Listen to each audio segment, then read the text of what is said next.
Hello, Hi, everyone, and welcome to this momentous day. It is the Great American Eclipse Day, and we're here with National Geographic and Airbnb on this live stream on Facebook, YouTube, and Periscope. My name's Cara Santa Maria, and I am a science communicator. I'm here to help communicate some of the science behind what's going on. But even more interestingly, I am here with a NASA astronaut. Tell them about yourself. Well, my name's Terry Virts. I'm a former NASA astronaut and National Geographic author, and so excited to be here. It's amazing. I am thrilled. Okay, so today is Eclipse Day across all of the continental United States, and we have some really fun stuff going on. This is going to be my conduit to you guys at home. I'll be able to answer all of your questions, not all of them, some of your questions that you send in. I know we're going to be a little overwhelmed with them. I'll be able to go through and see what you guys have to say, and we'll be able to read some of that stuff on air. Now, I do want to point out that there is a big difference between a total eclipse and a partial eclipse. We're in the path of totality. Yeah, this is amazing. We're right almost in the middle of that path of totality. As the moon goes around the Earth, it casts a shadow, and the shadow is pretty small. It's only about 40 plus miles across. And when you have a total eclipse, that shadow goes right across the Earth's surface, and that's where we're going to be in just a matter of minutes. I am thrilled. We're here in Terrebonne, Oregon, and right now we are in the phase of the eclipse between what they call first and second contact. We're actually already in a partial eclipse, and we have a live feed of that. You guys can see what's going on. The moon is already covering much of the sun there, and you can even see sunspots through this live feed. It's amazing. How incredible is that? All right, but I do want to talk about why we're here in this beautiful location, which feels like it's the middle of nowhere. It's in the middle of nature. You can see that there's this geodesic dome behind us, and this was a special prize for two very lucky Airbnb customers. So they got to spend the night in this geodesic dome, and then today they got to fly with a Nat Geo photographer and with an astronomer to chase the eclipse. So first they're in a helicopter, and then they're going to be in an airplane where they get to follow the eclipse. So jealous. Yes, so freaking jealous, right? And you can see them here. How exciting. Oh my gosh, such excited winners. I can only imagine what it would have been like to, I wish I had slept here last night. I know, what an amazing place out in the high desert. Yeah. The stars must have been incredible. I know. It's beautiful. But I gotta be honest, I stayed in a pretty dope Airbnb last night too. It was pretty awesome. Yeah, it was a lot very of nice fun. house, yeah. So I'd love to check in with Jedida Eisler, Dr. Jedida Eisler, who is the astronomer who went up in the plane with them, and Babak Tafreshi, who is the Nat Geo photographer. Let's see what they have to say.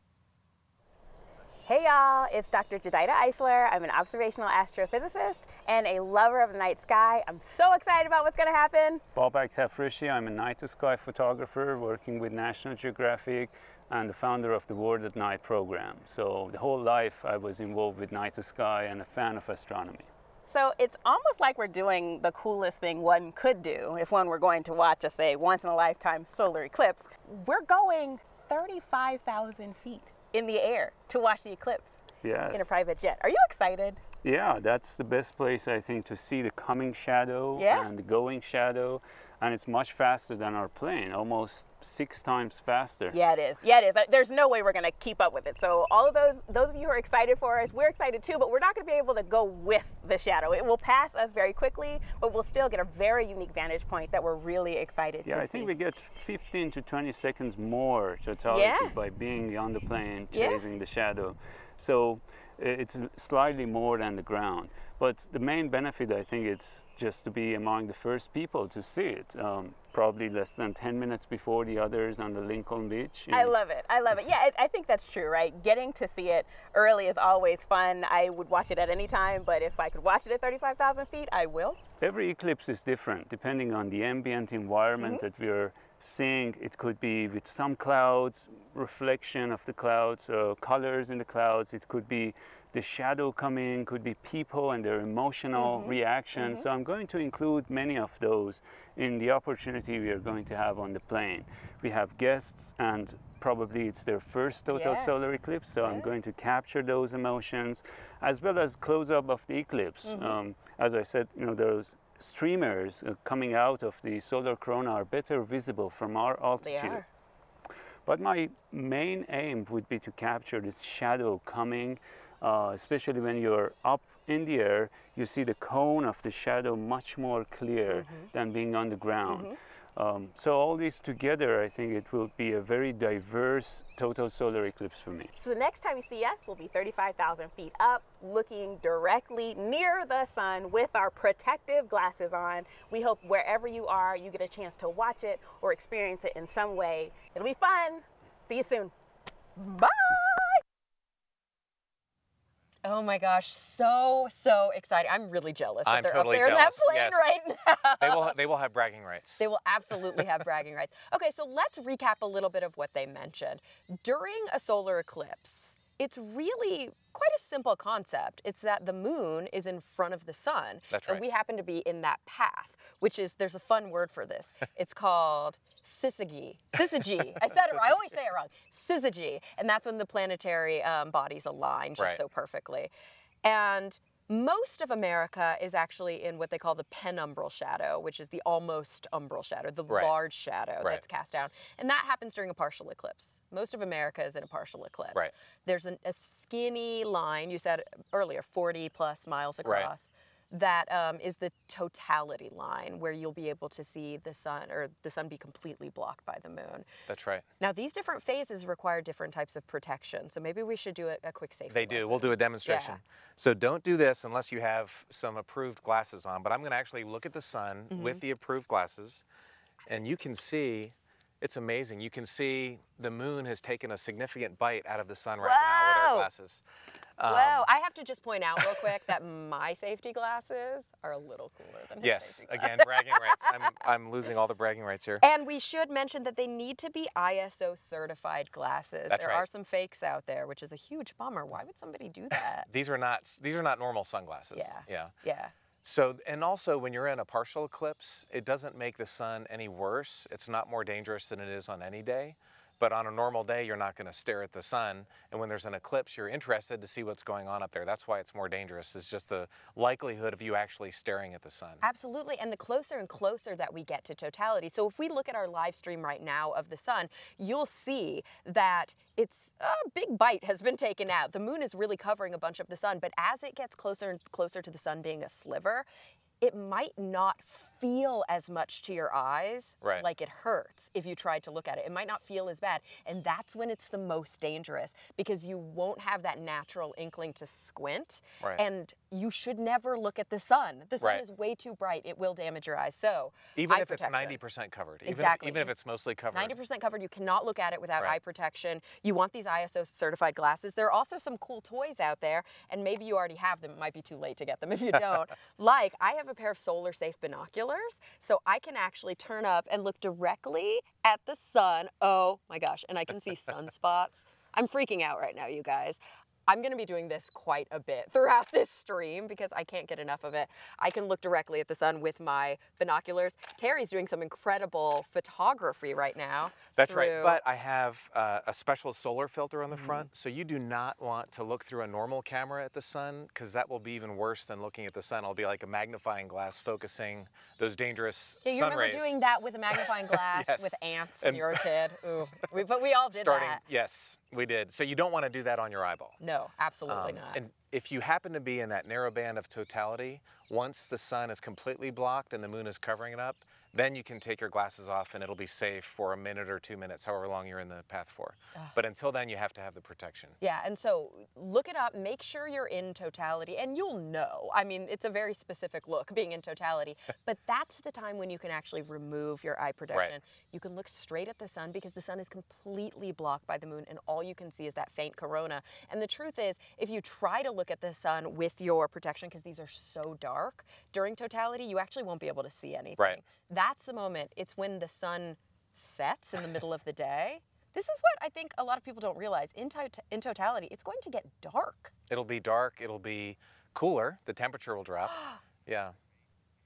Oh my gosh, I am so excited. Okay, so you have never, you know, the last solar eclipse was in 1979 here in the United States. And so I've never experienced it. I was born in 1983. Have you experienced from the ground here on Earth a solar eclipse? I have not. This is my first one. But a little birdie told me that you have seen them from space. So that was a really amazing opportunity. When I was on the space station 2 years ago, there was an eclipse over the North Atlantic. And as we were flying over, it was really far in the distance. It was more than 1,000 miles away. But you could see actually the shadow of the moon on the Earth. And if you look at this picture, there's a solar array from the Russian Progress spaceship there. So underneath that bright white rectangle, you can see the dark spot. And that is actually the moon's shadow. And it was so amazing to be in space, looking at my planet Earth in the distance and seeing the shadow from another heavenly body. It was truly a surreal moment in space. I can only imagine. And Yeah. of course, you've taken how many photos from space? I took over 300,000. I took a lot of pictures. How is it that you don't have a coffee table book for my enjoyment? Well, it's funny you should ask, actually. I have a book called View from Above. It's a National Geographic book. Oh, great. And it comes out this October. So it's a combination of some of the best of the, not all 300,000 pictures, but 300 of the best. And also stories from space, what it was like to be there for launch and landing, what it was like to be there during some emergencies that we had. So it's a combination of stories and photos that kind of take a space mission and put it in book format. So you said it comes out in October? October 3rd. Just in time for my birthday. Just, you know, just saying, October 19th. And the reason it's an easy thing to remember for me, totality, right where we are, starts at 10:19 this morning, which is my birthday. And right now, I'm just going to check, it is 10:42. So we're getting really, really close to totality. Can you believe it? Another I said 10:42. 9:42. But I meant 9:42. Another 40 minutes or so. Another 40 minutes or so, and I'm going to be doing a countdown. I have a great app on my phone that gives me a perfect countdown to totality. So we'll be doing a nice countdown. I know that Terry is going to try and get some good astrophotography. Yes. Would you call this astrophotography? I think it's so. It's like solar photography. Yeah, there's probably a special name for it. Exactly. So he's going to try and get some really cool photography while it happens. I think I'm just going to appreciate it. Enjoy but we it. will work on that countdown. So I want to maybe take a question from the audience here. You guys at home, of course, keep sending in your questions, your comments, because we're going to be able to check in with you throughout the stream. And remember, you can do that at National Geographic's Facebook page, or you can do it by using the hashtag Nat Geo Eclipse. And I've been using it, so you should use it too. All right, so we have one here from Brenda Troyer Harness, and she asks, what effect, if any, will the eclipse have on Earth's tides? Oh my gosh. That's a great question. But you know what? Here's the thing. The moon is in this fluky position anyway. Right. So it's a normal day for Yes. the moon, and it's a normal day for the sun. But there are some numbers that we should know, right? That's true. The Earth is, let's see if I get this right. You fact check me here. The Earth is 4 times larger than the moon. Right? The sun is 100 times larger than the Earth. Correct. So the sun is actually 400 times larger than the moon. Right. But the moon is 400 times. closer. Right. Yeah, than the sun. Which means if the sun's 400 times farther away, but the moon is 400 times closer to the sun, in this super fluky coincidence, the moon looks like it's the same size as the sun and completely blocks it. It does, for now. For now. But soon, in another 600 million years, Soon, he says. the moon actually moves away from the Earth a few inches a year. No, it doesn't. A couple inches a That's year. amazing. So in 600 million years, it'll be so far from the Earth that there won't be any more eclipses. So it's good to watch the eclipse while you still can. Yeah, so when we say once in a lifetime, but really it is in many ways a It once is. in a lifetime Yeah. because eclipses are quite common. There's about 2 a year. They're usually partial. There's one total solar eclipse. What is it? About like every 3 or 4 or 5 years. Every year or something two, like that. yeah. Yeah, it does happen, but the problem is it's usually over the ocean. Right. It's not where you are. Right. And it's not usually in your country. So the same eclipse, like this eclipse that's happening today, or I shouldn't say the same eclipse, that gets confusing. An eclipse passing over the same GPS Right. coordinates Right. only happens like every 75? No, it's over more. 300. 375 Yeah. years. Which means if you never move, like if you don't have the capacity to travel to see an eclipse, this is it. Yep. This really is a once in a lifetime is. experience. We do have another total solar eclipse coming to the United States in 2024. So that's just in, what is that, 7 years? A few more years, yeah. Oh my gosh. And it's going to pass over where I grew up in Dallas, Texas. Cool, that's right. I'm It'll be really in excited. Texas, where I I'm get from. to go. Really? Oh Yep. yeah, you live in Houston. In Houston. Astronaut. So we do have another opportunity if you're missing it today. And also, maybe we should talk a little bit about the different ways that you can look at an eclipse. Because That's right. most of you watching on the stream are probably not in the US, or if you are in the US, you're not in the path of totality. So you're seeing a partial eclipse.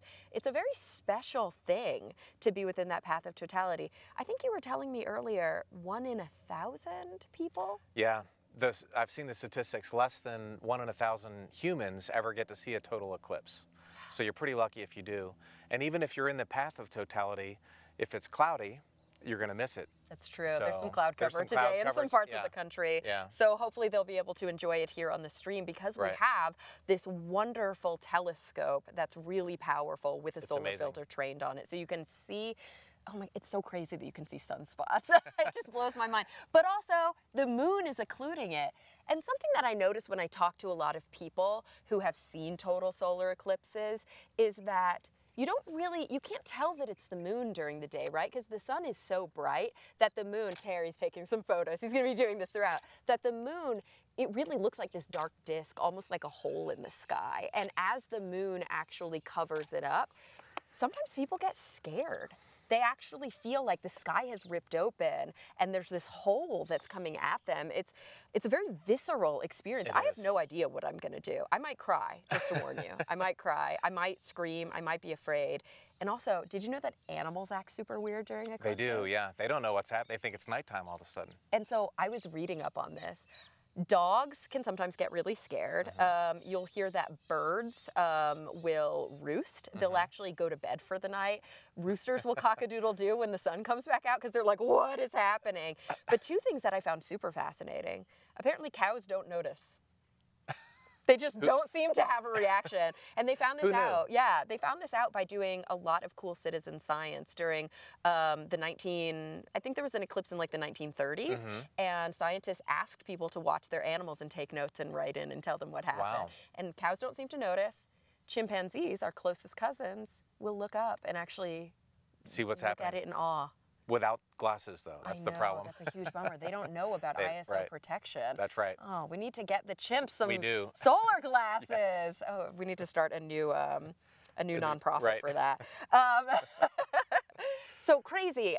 Animals are going to act strange. I think people are going to act strange. You know, we're here in Central Oregon where there's a lot of eclipse parties going on. Nearby in Madras, there's a big tent city basically happening where a lot of people are watching. And there's probably a lot of kind of discord outside during the eclipse because when you're in close proximity to a lot of people and you have these sort of visceral reactions, I can't imagine the interesting noises people are going to make. My friend, fellow astronaut Don Pettit, is in Salem, which is on the west coast of Oregon, and the Oregon Science Museum is doing an event with 9,000 people. So he's going to be helping to host that. But we were talking last night about how he's going to film it, and he wants to film it with the noise so we can hear people's gasps and reactions. Yeah, absolutely. That's going to be cool. Okay, so I just realized too that Brenda, we didn't fully answer your question. What effect, if any, will the eclipse have on Earth's tides? I would say don't quote us on this because neither of us are eclipse experts, but I don't think it's going to have an effect. It's basically a visual fluke, but the moon's in the same position it would be in anyway. Maybe we can talk a little bit about the cycles. So we mentioned 375 years, an eclipse will pass over the same spot. Right. Although there is an X marks the spot place on the map. I can't remember where it is, but if you live in this one town, you actually get to experience both total eclipses. Oh, cool. Lucky you. And so let's talk a little bit about the Soro cycles. This is super cool. What is it, every 18 years? Every 18 years, yeah. The eclipse repeats itself from a orbital mechanics point of view. And that leads to another question. I'm sure we're going to get lots of these. Why isn't there an eclipse every month? Because every month the moon goes around the Earth and gets between the Earth and the sun. Yeah. But the shadow is so small. So there's always the moon shadow. The moon shadow is somewhere in space all the time, 24/7. But the Moon's orbit is not in a perfectly aligned plane with the Earth's orbit, So so one it's of a little them's bit like of off inclination. kilter. So Gotcha. every month the Moon is near the Sun, but it's usually just a little bit off above it or below it, and the eclipse passes just overhead. Yeah. Dang it. But we do have, like we said, a couple of years, like eclipses are actually much more common than this, Right. but they're just not common where people are. Right. And they're especially not common where people are over and over and over again, Right. which is why for many people this really is a once in a lifetime Right. experience. And this is amazing because everybody in America, not the continental U.S., yes, but even Hawaii and Alaska are going to be able to see at least a partial eclipse, which is great because it kind of brings us together. I know, sometimes, whatever your politics are, whatever is going on in your life, there are divisions and there's difficulty, but when we get to see an event like this, something that really reminds you of how small we are on this planet, how we really share this planet together, and these cosmic phenomena are not concerned with us. That's right. They haven't regardless. It really ties us together. I feel tied together with you. I feel tied together with everybody across the U.S., everybody across the world who's watching this stream right now. The animals, all of nature around us, we all get to experience this together. Yeah, it's really amazing. And, the last few months there's been a lot of issues going on, and this is something that we can all share, and it can be a positive thing. The space station is like that. When I was in space, I was with Russian cosmonauts and an Italian and Americans, and we got along great, and we became great friends, still to this day. Even though things were happening on Earth, you can use these things to kind of bring you together.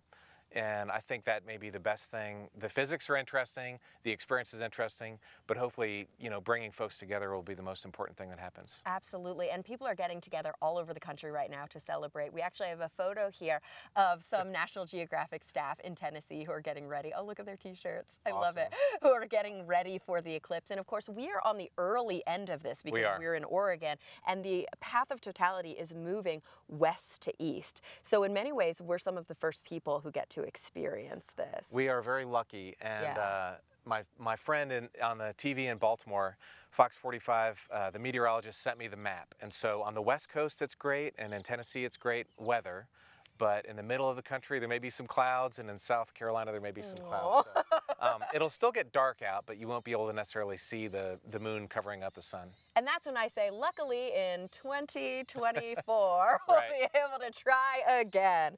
But okay, I want to take another question, I think. So we've answered this one. Let's see what else we've got. Okay, we've got one here from Kathy Evelyn, and she says, oh, we mentioned this, but I think we really should re-hit this. Would it be safe to point my phone camera at the eclipse and watch it on my screen? It seems like it would be a good hack, right? Well, I don't have to look directly at it if I just look at my screen, but... If you're looking at a computer screen, that's safe, but if your eyes are pointed in the direction of the sun, that might not be good. And it might not be good to keep your phone pointed at the sun for a long period of time. You can take pictures of the sun, that's fine. Yeah, but if you just leave it, is one thing. But if you're taking a video, like for a long period of time, that might fry your electronics or melt the camera. Especially if you have, a telescope or a zoom lens like this. Or even binoculars. Like, again, I got to point out, these are solar safe. I don't know if you can see that, but these are solar safe binoculars. You can't, it's too bright.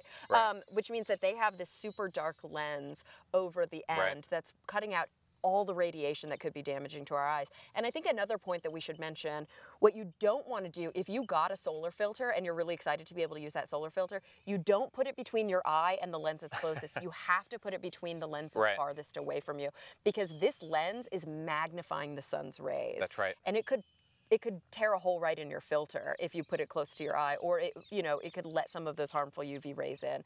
So the truth is, all of these, the telescope that you see that's pointing at the sun right now, let's look at that picture again because it just blows my mind every time. Oh my gosh. That's amazing. That's the sun, you guys. That's not the moon. That is the sun.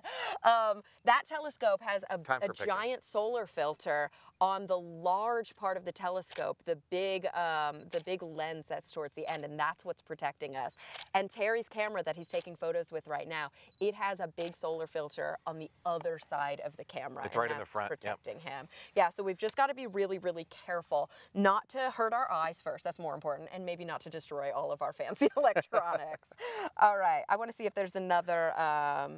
Okay, here's one from Jessica Aguilar. She asks, can you turn your back to the eclipse and put a mirror in front of you like you were going to take a selfie and see it in the mirror? So Well, a mirror would actually just reflect that. That's the way a lot of telescopes work, is with mirrors. So a mirror would be dangerous. If you watch the reflection maybe in glass, that would be one thing, or you could do a pinhole camera. this is really cool. Yeah. So maybe we can talk through. We don't have the supplies here, Yeah. but we can talk through it. If you wanted to make a pinhole camera, it's really, really easy. Right. You need a box. A box Some is helpful. piece of cardboard or something like that. Yep. A cereal box is actually really Yep. easy because it's just the right size. Yep. And so what you're going to do is you're going to take a cereal box. Yes, you need a screwdriver. Foil is helpful, and a pair of scissors, and also some white paper, because I think Right. this is the important part. So you'll trace the bottom of the cereal box on a piece of white paper, and you'll cut out a sliver that's the same size as the bottom of the cereal box, and you'll stuff that down inside. Also, you should empty the cereal box, by the way. So the paper, the white paper, is going to be what you're looking at. You need that nice reflective surface, but it's not a mirror. That's Right. too reflective. And then you're going to cut 2 holes in either side of the top of the cereal box. You'll cover one of those holes with foil, but you'll leave the other one open. The other one is your viewfinder. You look through it. The one that you cover with foil, that's when the screwdriver comes in, or a pin, Right. hence pinhole camera. Poke a small hole in it. Poke that hole. That's going to collect the sunlight. It's going to actually reflect the image of the eclipse down on the white paper below, and you can see it by Right. looking through that viewfinder. So what you'll see, what we're seeing here through the telescope, which is a true image, you'll see a perfect reflection of that in your pinhole camera. So worry not if you do not have eclipse glasses. You still get to experience it. You can. Team Moon is winning right now. Team Moon is Yeah. gaining on Team the sun for sure. Team Sun is losing. So totality is getting closer and closer to where we are right now. I'm just going to open up my app. So first contact started at 9:06. That's Pacific time. We're Right. here in Oregon. It started at 9:06. It's currently 9:56. So we have been first contact. Maybe we should explain that because we use those terms a lot. First through fourth contact. That's right. These are important kind of astronomy terms that, Right. that everybody uses. That's right. So if you're looking at the sun with your approved sunglasses, and the moon is out there, when the moon first touches the edge of the sun, that's called first contact. And then the moon moves across right now. If you're looking at the feed, the moon is kind of taking a bite out of the sun. And when the complete moon covers up the sun entirely, that's called second contact. So that's really the beginning of totality, second Right. contact. That's yeah. right.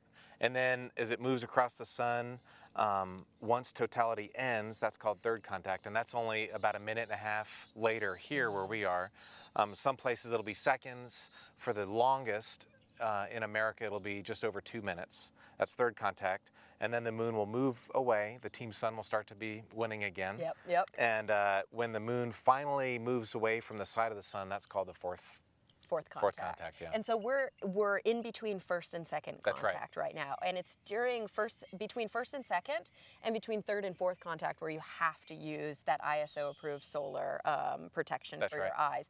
In between second and third, which is totality, if you're lucky enough to be in the path of totality, that's when you can actually remove your eclipse glasses and marvel Right. in what is happening above. And the truth is, a lot of times when we think about the eclipse and we see images of the eclipse, these are images that are taken through telescopes or Right. taken through zoom cameras, and we're really looking at the sun and the moon with no context.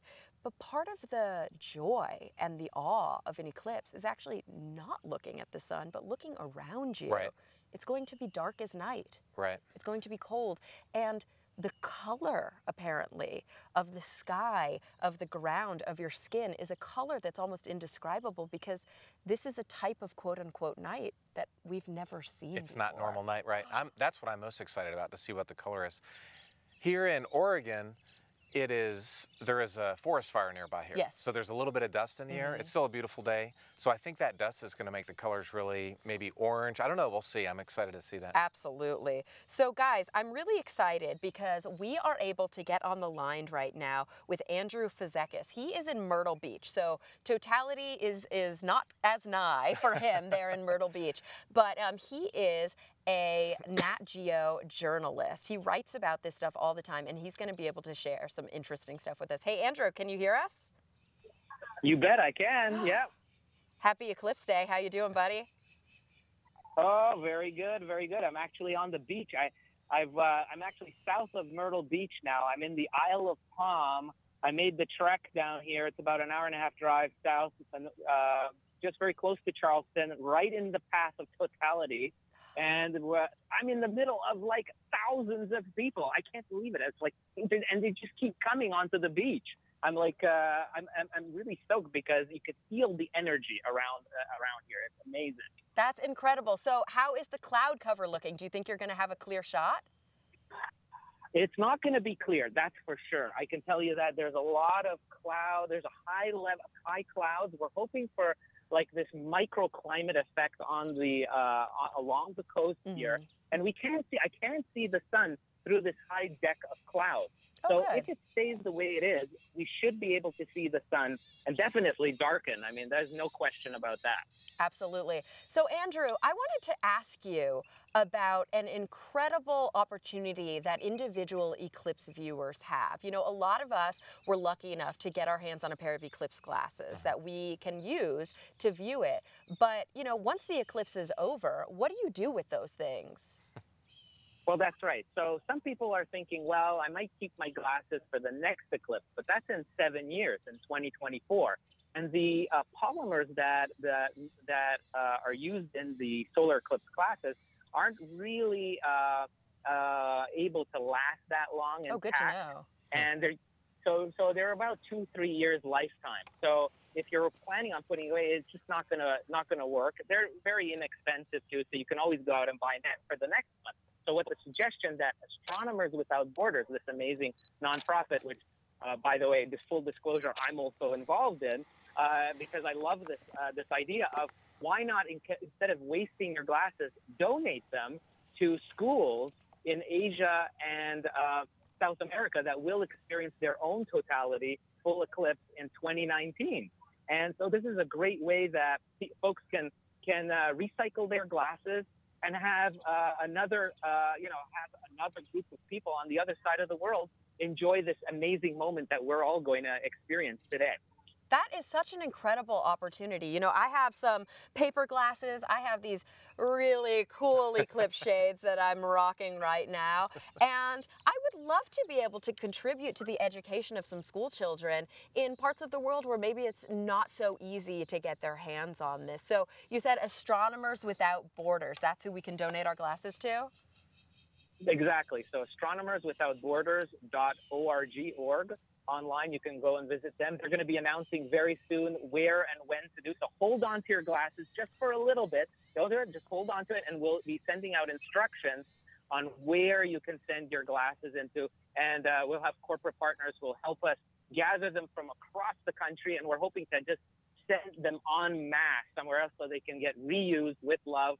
It's going to be an awesome opportunity to inspire youngsters into STEM, right? I mean, the eclipse is an amazing inspiration that'll spark, a whole generation potentially of engineers, scientists, astronauts even, right? Absolutely. And guys, for a lot of you, it's the first day back at school. So what a great thing to do during your first day back. Hey, Andrew, I've got one more question I want to ask you before we go. You write for National Geographic, and I read your writing all the time. It teaches me so much about astronomical phenomena. I would love to know, what was your favorite thing that you learned and then wrote about when you were preparing for the eclipse? For me, it's the first-hand stories of animal behavior. It is absolutely incredible how nature responds to an eclipse, a totality, particularly that only lasts for a precious few minutes. Animals do respond. Everything from whales, dolphins, to small insects, ants, and even spiders. Some spiders destroy their webs during those precious few moments of totality. We don't even understand. Oh, wow. Exactly.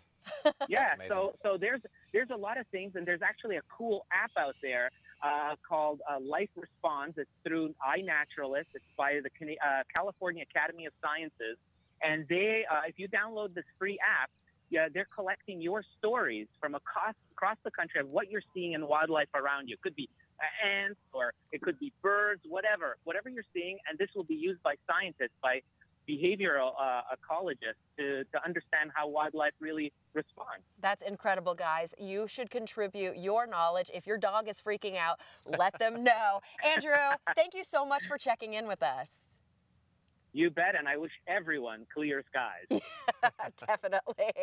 And happy eclipsing to you as well. Well, guys, if you are just joining us on the live feed, I'm Cara Santa Maria here with former astronaut Terry Virts.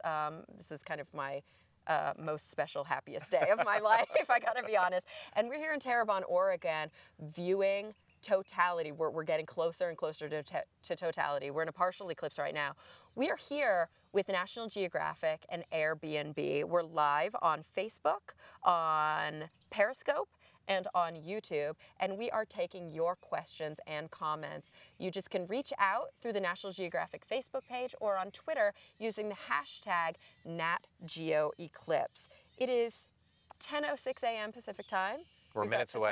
Yeah, in 13 minutes. Right. Can you think of any other cool eclipse things that you learned when you were studying up? Well, I would say if you're on the west coast of America right now, you're in a partial eclipse. Yeah, it's so true. it's here, but don't do this without a pair of these. Yeah. If you have some approved glasses, you can actually see the sun is amazing. I'm It's gonna like look up with my. It's not normal. I but know. It's not normal, Yeah. you guys. I'm going to look up with my approved binoculars. Right. And the truth is, oh my gosh, it looks like a crescent moon, but It it's looks like a crescent moon. Right. sun. The sun looks like the moon right now. And It's I'm really actually cool. a little bit cold. Like, have you noticed it's gotten It cooler has. outside? Yes, it has definitely gotten cooler. I think I'm going to be And pretty it's cold getting a during little, the totality. darkness has gotten a little bit darker. It's kind of gray. I actually noticed that too. The camera Yeah. guys here have had to change their iris settings, in order, right. yeah, because even on the telescope, you can Right. notice that it was getting darker and darker, and they have to open up that Yes. that iris a little bit. That's right. That's crazy. That's really cool. How do people send us their questions? So they can send us their questions at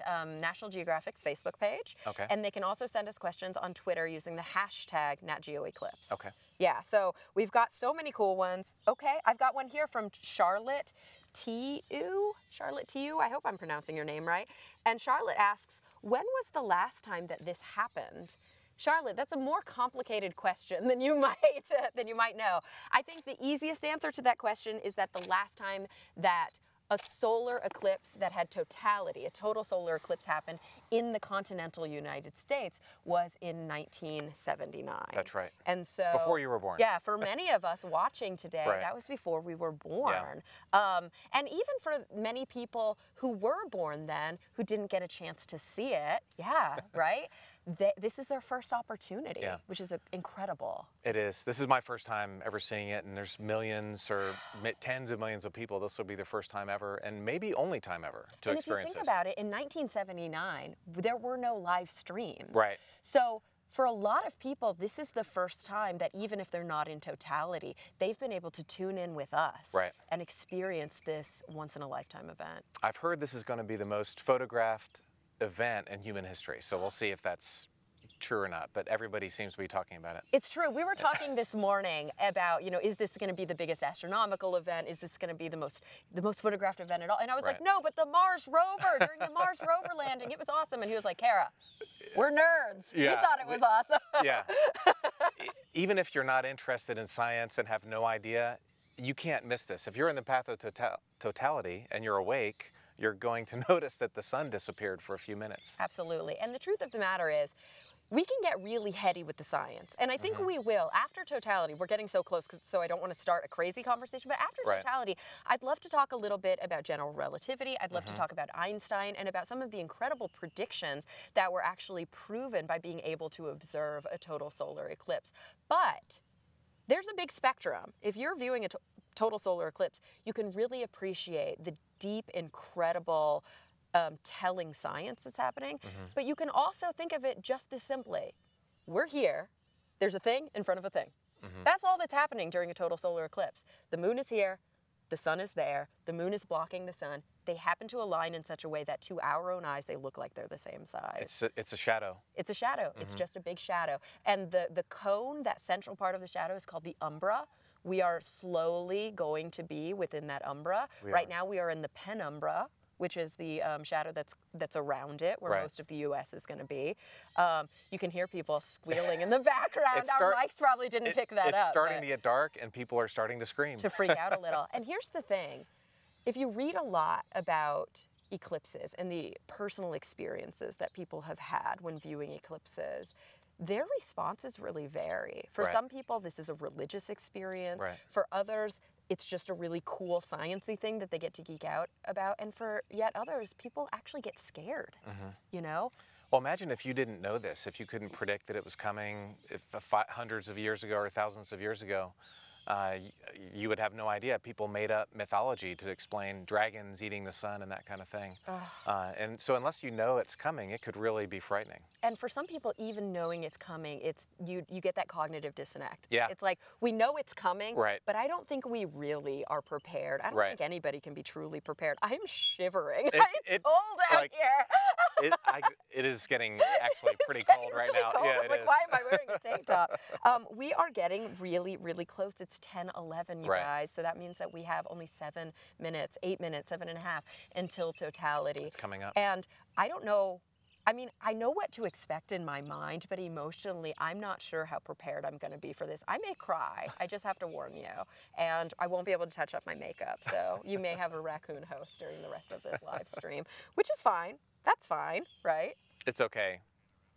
Okay, so we've got a Twitter photo here, and this is a nice panoramic that some people took while they were hanging out. Oh my goodness. Beautiful.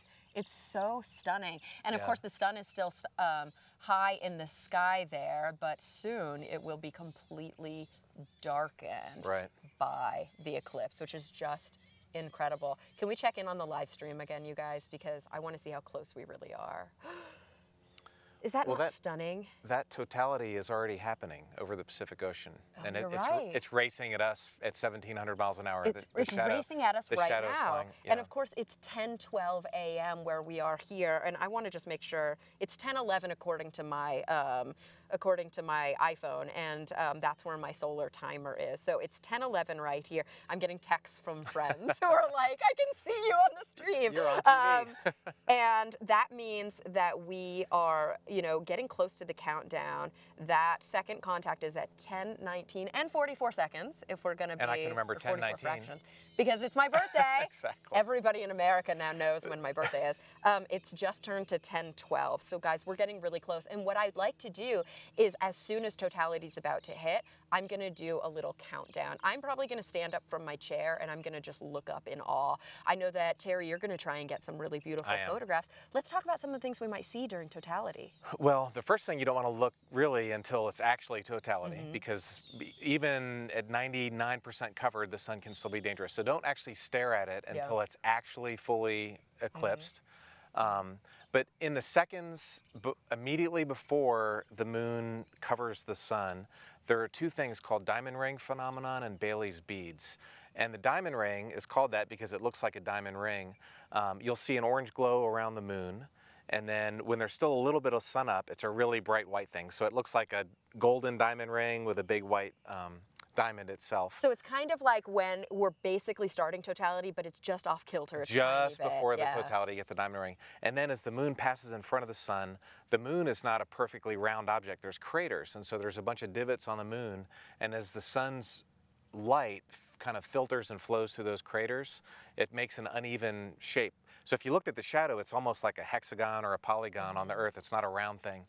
And so the moon's craters create these things called Bailys beads, and they only last for fractions of a second or maybe a second or two. So millions of people will have their cameras set on high speed, click, click, click, click, click, click, firing off their pictures, trying to get that perfect Bailys bead picture. Oh, and here's an important point. If you are trying to do some astrophotography, or some solar photography, I should say, turn off your flash.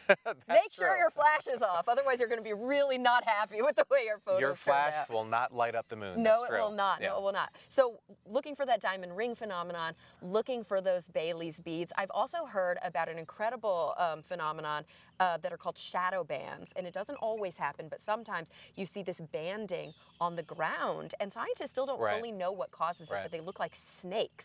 And there have been historical reports of them being so vivid that children will try to catch them, which is just incredible. I can see, oh, look at this stunning photo that was taken. That's gorgeous. Gosh, no, it's not. Oh, my director just told me that's live. That's not us. A stunning photo. That's actually us right now. Isn't it funny? The sun looks so strange. It is a weird pattern. Yeah, it is a weird seriously. pattern. That pattern actually reminds me of this beautiful geodesic dome does. that we have behind us here.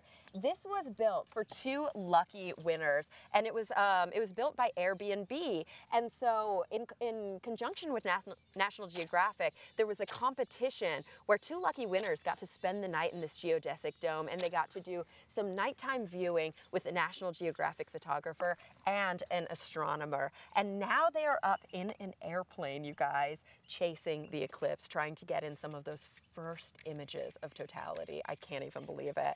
Can you see that it's gotten dark outside? It has gotten dark and cold. It's incredible. Yes. I know, I'm shivering a little bit. Yes. It's gotten dark and cold, and you can kind of tell even from this wide shot, the sun is still gleaming from behind the moon. It's bright enough that even that sliver is giving you all of those lovely rays, but look at the telescope here. Yeah, we are barely. literally 3 minutes away from totality. it is we are almost so covered up. incredibly close. Yeah. I think we're at the point where I kind of want to stand up. There come and the screams. People are screaming. You can hear them in the background. Prepare for shadow band observation, guys. We are getting so close that we're gonna have a countdown in just a minute. And I'm gonna stand up and actually look. So I might be turning my back to you a little bit if you come back to see, but oh my gosh, Terry, you have to see this. The sun looks like a little fingernail. That's amazing. You guys, this is incredible. It's just incredible. It's still bright enough that it's lighting up Earth where we are, but it's starting to look a little bit more like dusk. Right. You know what it's I mean? definitely It's definitely darker here. Feels like the Yeah. sun is setting, but the sun's high up in the sky. It's gray. To me, it looks gray. It doesn't look like normal. Like No. dusk is kind of orange and pink. It's not like that. It's more of a No, we're not grayish getting color. that Yeah. beautiful because, you know, usually the reason that dusk is so pink is that the sun is setting low on the horizon and you Lots get of atmosphere. atmosphere in Yes. the way, and atmosphere turns things kind of pinkish orange. It does. And since the sun is high in the sky, we're seeing it through the typical atmosphere. Right. You don't have the refraction that you get through so normally only red light makes it through to us at dusk, but right now all the light, so it's a weird, this is definitely It's a really a weird weirdly color colored outside. dusk, yes. It's spooky.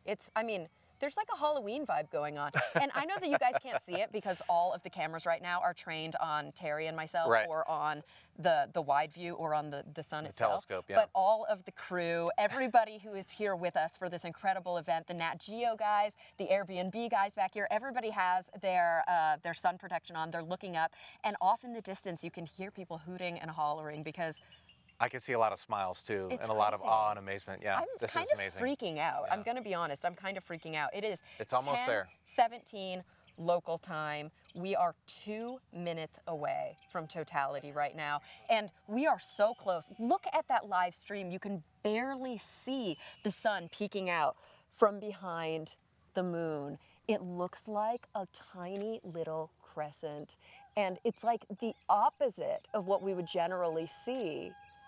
Oh my gosh, people are howling at the moon. We have some lycanthropy that's happening out there. Vocabulary word for you. Some werewolves are very excited about what's happening.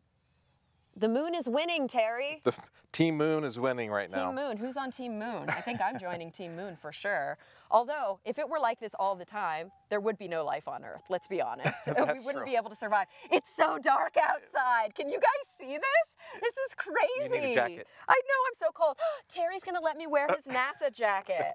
I'm freaking out. I'm freaking out. Okay, this is the best day of my life officially. I get to see we need to have a countdown a here. total solar eclipse. And I'm 30 wearing- seconds? Okay, Less it than a is minute? 10:18 Okay. local time. So we are not quite to countdown, but my app is actually telling me prepare for second contact, prepare for second contact, which means that we are super, super, super close.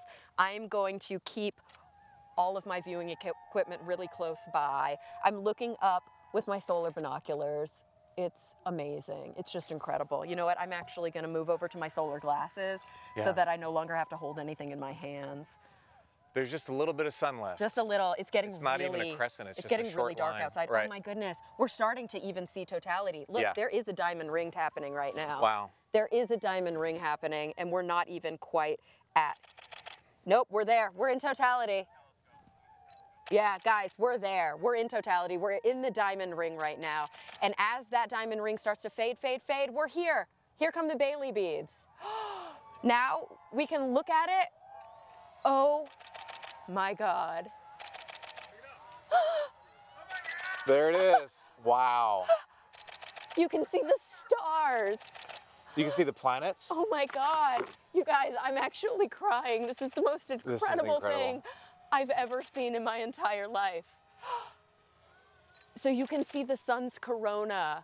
Yes, that is amazing. It's massive from behind, and we get to experience this for a full minute and a half. I'm just gonna soak it in. Look at the planets. You can actually see. Oh my God. I know, that is incredible. This is amazing. Oh my God. You can zoom in. Wow. Terry's letting me look at it through his zoom lens on his camera. I'm losing my mind. This is unbelievable. There's Jupiter. It's dark outside. It's There's nighttime. a little red dot on the right side. I wonder if that's Mars? the light.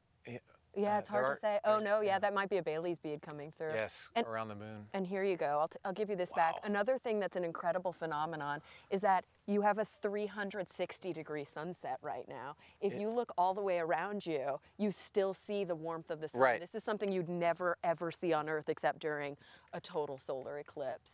That is right. There's not just one. Guys, there's a hole in the sky. I know. And it looks like we're just coming out of totality. We're back into that diamond ring now. So I have to put on my eye protection. It's creeping back through. Unbelievable. Wow, you guys, That look happened at that live fast. stream. That right there is the diamond ring phenomenon we were talking about. We're coming out of third contact right now. I am so glad it's so dark that you can't see the Look at the tears mountains. coming down I know, my this is face. amazing. Look at the mountains there. That is so awesome. It's just incredible. The shadows on the, there's a man There's a guy tightrope Tightrope walking. walking. Guys, we're actually in Yeah. front of a really famous rock climbing area, and there are people up on the ridge. They climb the rock to be able to enjoy the total solar eclipse. There's even somebody who's tightrope walking along this monkey head rock in order to see it in all its glory. Oh my gosh. So now we are in third contact officially. We're on the other side of the solar. There's our rock climbers. You can see two of them on the rocks, and then you can see one on the tightrope. He enjoyed the solar eclipse from the tightrope, and can you see the crowd underneath cheering him on?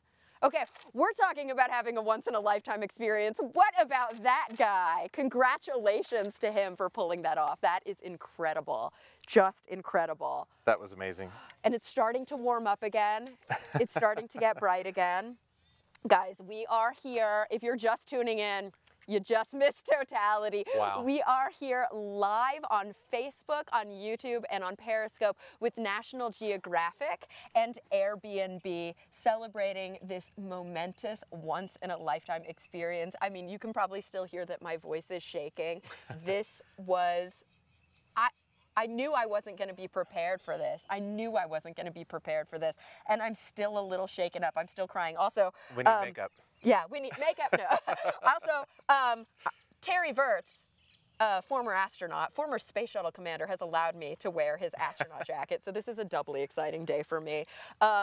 So we need protection again. Yeah, we now have our sun protection out because we are fully into third contact. What that means is that totality has passed, the moon has passed in front of the sun, and we are now back into a partial eclipse. And it's a tiny little sliver. You can see it here on our live feed from the telescope. We would love for you, if you were in this part of the country and you also saw totality, we would love for you to send us your photos using the hashtag Nat Geo Eclipse. Send us your comments on Facebook as well. I'd love to read some of those live on air and maybe answer a few more of your questions. I'm calming down a little bit. How about you? There were so many things that just happened. And it happened like that. There's no way that was a minute and a half. That was like 5 seconds. It's that just happened too so fast. I wish that we had that experience where time stood still instead of accelerating. So during space shuttle launches, we would tell people just stand back and enjoy it. And taking pictures is fun. And if you're east of where we are right now and you're gonna be in totality, I recommend take your pictures and then put the camera down and just enjoy it. That was amazing, seeing the corona. Yeah. Like you could see the sun's atmosphere. Guys, Here's the that thing. was incredible. The sun's not moving too much during totality. So if Right. you put your camera on a tripod and you set it to auto take and let it do the work for you, Yeah. I would just stand back and experience it. So let's recap a few of the things that Yeah. we saw. That was incredible. Whew. We saw the diamond ring phenomenon. We did. I think we saw some of those Bailys beads. I mean, they weren't too thing- strong. I'll but have I to think, look at my yeah, pictures, we gotta yeah. look through the pictures Yeah. again. It was so fast. Day became night, Yes. which was very strange. The birds went crazy. People were screaming, People were screaming. crying. The corona of the sun was incredible. It was huge. It was Yeah, massive. that was amazing. You Yeah. could see these plumes of gas Yeah. just shooting off. And one thing that a lot of people don't realize, I didn't realize it, the corona of the sun is like way freaking hotter than the sun Yes, itself. right. Because of some sort of magnetic phenomenon forces Yeah. this to be superheated. And you could see banding. You could see the beauty of the banding with your naked eye during Right. totality. Another You could see thing, planets. you could see planets Yeah. in the sky. You guys, day became night. You could see the stars and the planets. And another thing that you see, and if you haven't yet hit totality, prepare yourself for this and don't forget to look. Do a 360 where you are. There's a 360-degree sunrise, sunset. I Right. don't know what to call it, but you still see the glow of the sun along the horizon. Right.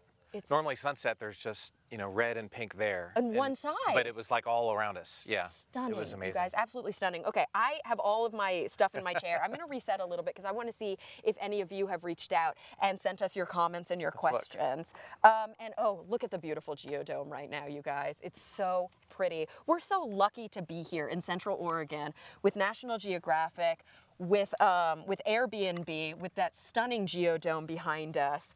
And I got to keep my eclipse glasses close by because I'm not done watching No. quite yet. But let's see if, yeah, okay, we've got the telescope view in front of us too. And I'm just going to check and see if there are any new, oh, we've got some, no, we've got those photos. No, I want to see some questions. Oh, this is an interesting question. All right. We've got a question here from somebody who doesn't have a username, which is fine. Is there a chance in the future that eclipses will be caused by other planets? And that's a question from Kazakhstan. Will eclipses be caused by other planets? That's a great question. There are eclipses that happen all the time around the solar system because many planets have moons. The problem with planets is they're so far away from other planets that the shadow that they form is so small it would never make it to another planet. And if they ever did, it would probably be really bad here on Earth. If Jupiter were close enough to cast a shadow, yeah, we we would still have wouldn't be bigger here at we would that have bigger point. problems. That's Yeah. true. So the planets are a little too far away to completely obscure the sun, but there is an incredible phenomenon called the transit of Venus. Yes, I actually saw that. I think it was 2004 using a pinhole camera. I took the piece of cardboard, made a little pinhole, and you could see it on a piece of paper. Yeah, you can actually see Venus transiting across the surface of Right. the sun. Scientists use those measurements that they take during the transit to Right. learn all sorts of things about our solar system, but it's teeny tiny. Right. It actually looks like, have you guys seen these incredible photos of the space station Yes. traveling across the surface of the sun? It looks a lot like that. So we had, one of the favorite things I did in space was film an IMAX movie called Beautiful Planet. And our director of photography, James Nyhouse, actually came out to California, had a special camera, and took a picture of me flying in front of the sun on board the space station. It was like 1,000 frames a second, a really specialized camera. Whoa. But that's pretty cool. So if you were on Mars, you could get a transit of the Earth. You Yeah. could see the Earth move in front of the sun, but that would be pretty rare and not that common of a thing to see. But I did read that on Mars, you have a solar eclipse it's almost every day. Like, Yeah. it's really common because the thing is, Mars's moons are tiny. Yeah, But Phobos and Deimos But are they're really close to they're Mars. small, and because they're so small, they can be close to Mars to stay in orbit. And so there's a small shadow going across the surface all the time. Yeah, so even though we won't have any solar eclipses that are caused by other planets, there are solar eclipses on other planets caused by their own moons quite often. It is. So when we finally send people to Mars, we won't have to have special National Geographic coverage, live coverage of the eclipse, because it's going to happen so often. We'll just all get to see it with our It won't be naked a big deal. eyes. Yeah. Oh my gosh, I love it so much. Oh, we've got another question here. This one is from Stacy Renee, and she asks, actually she says, my students are wondering, hi students, if it's cloudy out, does that affect the temperature drop? Hashtag Nat Geo Eclipse. So it wouldn't be as severe or Yeah. significant, but I still think there would be a temperature drop just because the sun's disappearing. That's a great question. That's I've a never really good experienced question. it. Yeah. I bet you it really depends on how heavy the cloud cover is. You Right. know how sometimes when the cloud cover is so incredibly thick, you just don't get much of the sun coming Right. through. It's already kind of dark outside. It's on a stormy day and it's Right. cold anyway. I bet you in that case it wouldn't have that Right. much of an effect. And where we are in the high desert of eastern Oregon, the temperature is completely dependent on the sun. This morning it was cold, and as the sun came up, it warmed up. But if you're in a place like Houston, where I'm from, it doesn't matter where the sun is, it's hot all the time. Yeah, right? that's so true. So it kind of depends on where you are and how much of your temperature depends on the sun or not. Yeah, it was dramatic here in Central Oregon when the sun was blocked by the moon during totality. I was freezing. I actually got to borrow Yeah. Terry's astronaut jacket. He let me borrow it. You can have this back now. If you're not careful, I will walk off with that. So yeah, Stacy, I hope that answered your question. You know what, Terry? I'm reminded of some parallels between the total solar eclipse and some of the experiences that you've been telling me about being there during shuttle launches. Right. Yeah, that was interesting to talk about the day turning into night, which is what we just experienced. By the way, I'm still kind of on a little bit of a rush. That was amazing. Shaking. But at a shuttle launch, when I launched, both my launches were at 4 in the morning, which is a great time. I highly recommend that if you ever get a chance to go into space. 4 in the morning is great. Good to know. I'll keep that. Yeah, 4 in the morning, go to space. On my first launch, there was a thin deck of clouds. And when the shuttle engines lit up and the solid rocket boosters, the big white rockets lit up, nighttime turned into day. And for hundreds or tens or hundreds of miles, all of a sudden it was daytime. And I love that people post their home movies on YouTube, and you can Google STS-130 launch, and people are screaming and cheering because nighttime turned into day. And here we are at the eclipse. Yeah. Daytime turned into night, and people were screaming and cheering and getting goosebumps. It's a weird parallel, but it was really similar. But like the opposite. Yeah. And then nighttime, of course, turned to day in quotes because it wasn't from the sun, it was from the bright rockets, right? Especially because we had clouds, so it reflected, and it was amazing. Oh, that's incredible. Yeah. And of course, this phenomenon of sort of a hole being ripped in the sky. Yes. You know, for a lot of people, and for me too, when I was watching that eclipse, it looked like there was a hole in the sun. With the sun's corona, it looked like somebody had shot a hole. Because the moon doesn't look like the moon. It's just a shadow. Yes. You couldn't tell that was the moon. It was just a hole in the sun. And of course, when the shuttle launches, it sounds like there's a hole being ripped in the sky. The closest you could be was about 3.5, 4 miles away. Really? And so it takes, 10 or tens of seconds for the sound to get there, because the speed of sound is about 1,000 feet per second.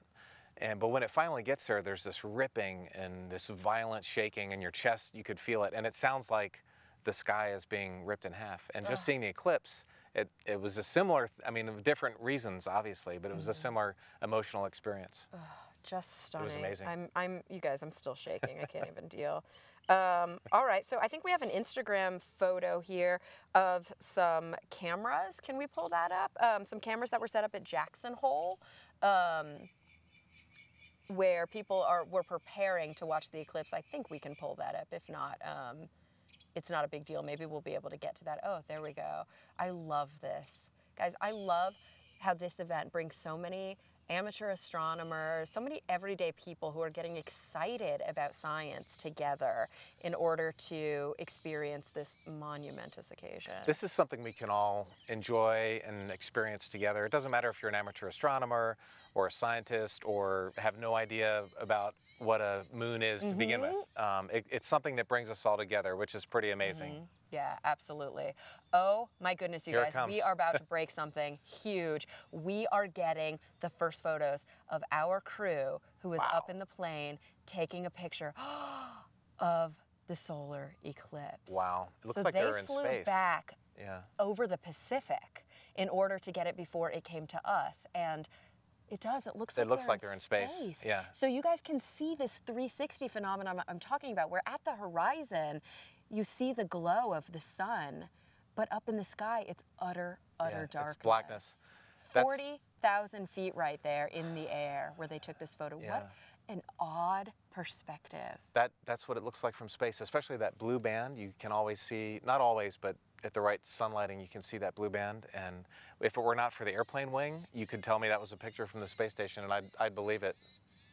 That is incredible. And what an incredible contest. These two lucky winners, you guys, won a contest that was sponsored by Airbnb and National Geographic. And you can see in the background right here, this beautiful geodesic dome. It's all lit up by the sun, by the partial eclipse of the sun.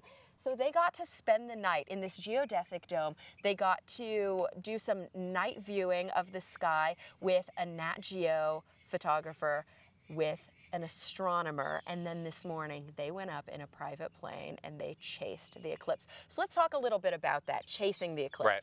Obviously they can't catch it, because how fast does the eclipse move? It's going about 1,700 miles an hour. Yeah, I don't think we have airplanes that go So that fast, yeah, do we? they're in a Gulf Stream right now, so it's probably going about 500 miles an hour. Although we were reading last night, in 1972, the Concorde, which was a supersonic passenger airplane that went twice the speed of sound, chased an eclipse across Africa, and they got over 70 minutes of totality. 70 minutes. And of course, NASA just right now is actually chasing it. And what kind of planes? It's called a WB-57. It's an old Air Force airplane from the 1950s and 60s that NASA has repurposed for science. You can put all different kinds of instruments that look at Earth or look at the sky. And right now they have special instruments that are looking at the telescope. And the advantage of being in an airplane is you can fly to the east and not completely keep up with it, but spend more time in the shadow than we just had 5 seconds in the shadow. I know, it feels like we only had 5 seconds. Yeah. We had a minute and a half of totality. Our contact, and here's where we are right now in third contact. So we're in a partial eclipse on the other side of totality. We have already seen the total eclipse. So we had a minute and a half. Our contest winners up in the plane, I think, are getting about 4 minutes, maybe 3.5, maybe 4. They were saying only an extra 20 or 30 seconds. Well, that's a bummer. So anywhere on the ground in the United States, yeah, I'd take it too. Anywhere on the ground in the United States, you're going to get, if you're in the path of totality, anywhere from a couple seconds to just over 2 minutes. Right. So they got a leg up on anybody on the ground, but these NASA planes that are getting close to 7 minutes. They'll get multiple minutes, which is amazing. Amazing. Right. Oh my gosh. Can I see that picture from the plane again? I would love to see. I'm dying. That's amazing. This is incredible, incredible. And Terry, are you going to post some of your photos after the stream so that we can get a look at them? I am. I'm trying to do it now. We'll see how the Wi-Fi connectivity is going for my camera. So and you're at Astro Terry. Astro Terry on Twitter and Astro_Terry on Instagram. Great. And I'm going to be also tweeting and Facebooking a lot of eclipse data throughout the day. I'm at Cara Santa Maria on Twitter, and I'm at facebook.com/ScienceCara. But of course, this amazing experience that we're doing, that we're having today, this stream that's hosted, it's going to be, or it is right now, on National Geographic's Facebook page. So reach out on National Geographic, tell us what's going on in your neck of the woods, and you can also reach out on Twitter using the hashtag #NatGeoEclipse. We are here with National Geographic and Airbnb, and we are so lucky to be in such a beautiful part of the country, experiencing the awe and wonder that is this once-in-a-lifetime event. I've never experienced anything like that. That was and you've really been to powerful. Space. You've been on space walks. I have been, yes. But this was a unique experience. I've never experienced anything like that. You guys, that's a quote, okay? That's a quote. I want to see that trending on Twitter right now. He's never experienced anything like this. It's true. It's just incredible. It's just incredible. Yeah. All right. I'm hoping that a few more of your comments are able to come in soon. I'm wired up with you, but of course the Wi-Fi is not incredible out here in the middle of the high desert.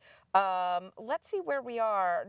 Are we going to be able to check in with any other of our National Geographic science writers, any of our correspondents on the ground? Okay, so we're trying to establish some connections right now with some other folks that are on the ground so that we can chat with them. I teed this up before and we didn't get a chance to talk about it.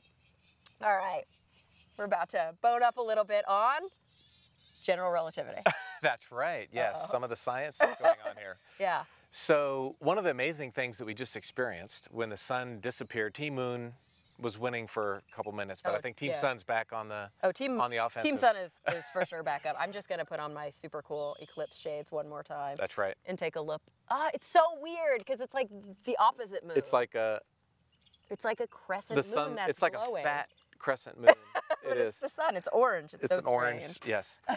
So one of the things that we saw, you could see planets. And back in 1919, Yeah. right soon after Mr. Einstein had decided or had come up with this general and theory of relativity, they wanted to test the hypothesis that gravity could bend the light of stars. And so during an eclipse, they were able to look at a star that was really near the sun. Normally you can't see the star because it's too bright.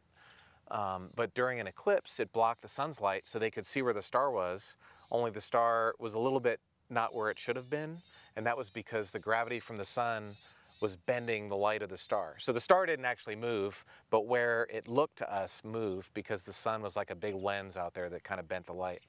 And then that just proved that Einstein was right and that relativity was true. Yeah, and so, you know, if you think about it, prior to Einstein's really groundbreaking theory that a lot of people didn't really believe at first, people thought that gravity was a force. Like it was a physical force, an attractive force that's pulling. And we sometimes talk about it that way in a Newtonian sense in order to understand it at a more kind of elementary level. But the truth is, as Einstein posited, gravity is actually just what happens when space-time is shifted. Gets warped. So space-time is this fabric that's out there. They're inextricably linked. And when there are large, large objects, they physically warp the space-time around them. So he was saying, guys, if the sun goes out and we're able to see all of the stars that are really close to the sun, we should see some warping. We should take their measurements during the eclipse and it'll be just a little bit different than how they are at night. And but actually, beyond that, things like time change. Things like your mass changes and your size change too. And you know gravity, this. And I know this because when I was in space, I aged 7 milliseconds less than everybody else on Earth.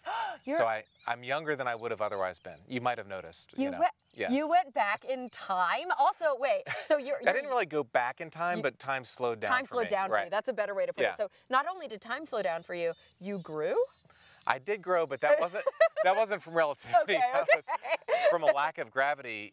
You know, all astronauts get taller, and I was 6 feet tall while I was in space. But we have a tape measure on the wall, and you could I was 6 feet tall, and then within a couple hours back on Earth, gravity was 1 again, and I was back. Yeah. You must feel so heavy when you first land. You feel very heavy. After my first flight, I was sitting there getting the space shuttle powered off. It'd probably been 30 minutes. Finally, it was shut down, and it was time for me to get out. And a fellow astronaut came in, and I reached in my helmet, and I was like, "Oh, be careful! This helmet weighs 500 pounds." And they're like, "No, it doesn't." Like, it's cool. But after a day or two, you're back to normal. But the first day, you're dizzy and heavy. So how many hours did you spend in space? Over 7 months. Over 7 months. Okay. 7 months times 24 times. You were a math major. I was a math major. But how many hours or minutes, I should say, did you spend on EVA doing a spacewalk? So my spacewalks were over 19 hours. I did 3 different spacewalks. Yeah. And of course, most of the photos all of the photos that you took in space were taken from within the ISS. But you've taken how many total? Over 300,000. 300,000, and you can see here your new book, View from Above. That's right. That includes not all 300,000. Not all 300,000. I'm super excited about this book. It's a National Geographic photography book, but also with stories from space. So it's not a memoir. It's about taking a space mission and putting it in book format. And between the pictures and the stories, I think I tried to capture what it's like to be in space. Super excited, October 3rd. October 3rd. Most of us don't have the pleasure, obviously, at least not yet, of being able to go to space. So this is a great way to be able to do it. It's a way to share it, yeah. So many millions of people are super interested in space, and I wish they could go. And I think in the future, more people will have a chance to go. But for now, there's only been a few hundred of us that have gone. So I'm trying to share that experience. And of course, the statistic was, until today, that 1 in 1,000 people across the world had ever experienced a total eclipse. Right. That it's such a rare event. It's a rare thing. It's rare in the sense that it doesn't pass over our heads very often. Right. It's not rare in the astronomical sense. Right. The things line up in such a way that there's an eclipse quite often. Right. But usually it's happening in the ocean. Usually it's happening in a place where there's not a lot of population. Right. But or in space. Or in space. The moon shadow is always there somewhere. Yeah. But here in the United States, in the continental United States, actually in all of the United States, right. everybody got to experience at the very least a partial eclipse, and Right. a fair amount of people were in the path of R. Oh my gosh, Right. R in the path of Right totality. now. You might be in a total eclipse right now.